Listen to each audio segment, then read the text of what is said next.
চাঁদপুরেও জ্বালানি তেল সংগ্রহে ভোক্তাদের দুর্ভোগ কিছুতেই কমছে না, সংকট দিন দিন বেড়েই চলেছে। এ নিয়ে চাঁদপুর থেকে বিস্তারিত জানাতে যুক্ত হচ্ছেন সহকর্মী খোকন কর্মকার। খোকন, জানাবেন চাঁদপুরে কি অবস্থা দেখছেন?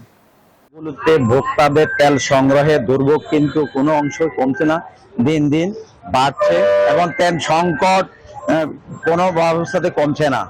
আমি আজ চাঁদপুর আমির হোসেন ফয়সাল ফিলিং স্টেশনে, সেখানে ঘুরে দেখা যাচ্ছে যে এখানকার যে ম্যানেজারের সাথে আলাপ করেছি, তিনি জানিয়েছেন গতকাল রাত 10টায় কিন্তু তেল শেষ হয়ে গেছে এবং আজ দুপুর পর থেকে কিন্তু এখানে তেল এসেছে এবং এখানকার যে ভোক্তারা আছে তারা ঘন্টার পর ঘন্টা অপেক্ষা করে তারা তেল সংগ্রহ করছেন।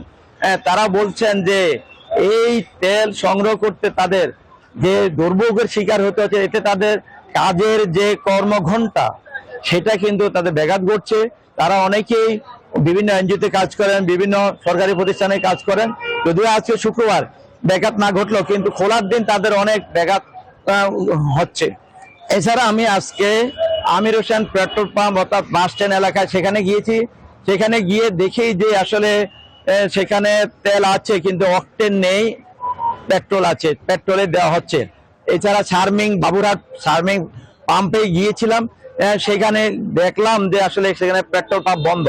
অর্থাৎ চাঁদপুরে যে 14টি পেট্রোল পাম্প আছে এর মধ্যে কোনো না কোনো দিন 5-6টি পেট্রোল পাম্পে তেল সরবরাহ বন্ধ থাকে। এই ছিল চাঁদপুরের পেট্রোল পাম্পগুলোর সর্বশেষ পরিস্থিতি।